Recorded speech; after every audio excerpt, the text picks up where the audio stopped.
Sousa मोसिय्याह chapter 26 में हम विश्वास, पश्चाताप और क्षमा के बारे में एक पावरफुल लेसन पाते हैं। नई जनरेशन जिसने राजा बिन्यामीन को नहीं सुना था, विश्वास करने में स्ट्रगल कर रही थी। वे अपने माता पिता के विश्वास से दूर हो गए। ये युवा पुनरुत्थान और मसीह के आने को समझ नहीं पा रहे थे।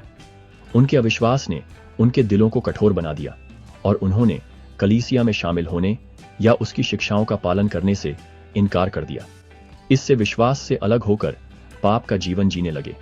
जैसे जैसे उनका अविश्वास फैलता गया, वैसे वैसे कलीसिया के अंदर दूसरों को भी बिगाड़ता गया। इस बढ़ती हुई समस्या का समाधान करना जरूरी था, इसलिए महायाजक अल्मा को कलीसिया का न्याय करने का अधिकार दिया गया। लेकिन अल्मा चिंतित थे और इस बात को लेकर अनश्योर थे कि इसे कैसे हैंडल करें।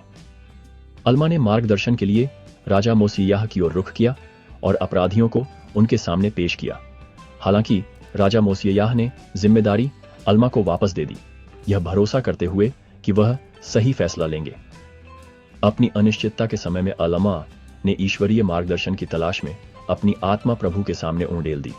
प्रभु ने उत्तर दिया, अल्मा को उनके विश्वास और उनके प्रयासों के लिए आशीर्वाद दिया, और जो कोई भी पश्चाताप करेगा और प्रभु की आज्ञाओं का पालन करेगा उसे क्षमा किया जाएगा, और जो कोई अपने पापों का पश्चाताप नहीं करेगा उसे क्षमा नहीं किया जाएगा।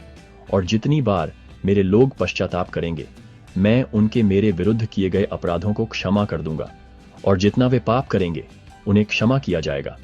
लेकिन जो अपने पापों का पश्चाताप नहीं करेंगे उन्हें क्षमा नहीं किया जाएगा।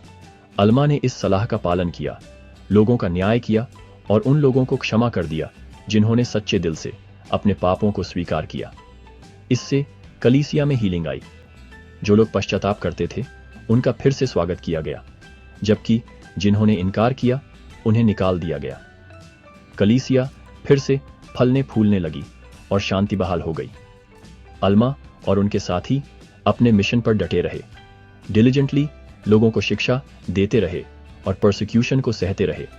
लोगों से पश्चाताप करने और बिना रुके प्रार्थना करने का आग्रह करते रहे। प्रभु का कार्य आगे बढ़ता रहा और कलीसिया फलती फूलती रही। लोगों को याद दिलाया गया कि क्षमा के लिए सच्चे पश्चाताप की आवश्यकता होती है और उनकी आज्ञाओं का पालन करना आवश्यक है। यह चैप्टर हमें पश्चाताप, सच्ची कन्फेशन और प्रभु के पास लौटने की आशा का महत्व सिखाता है। आइए हम प्रभु के वचनों को याद रखें और उनके मार्गों पर चलने का प्रयास करें, ये जानते हुए कि क्षमा उन सभी के लिए उपलब्ध है जो सच्चे दिल से पश्चाताप करते हैं।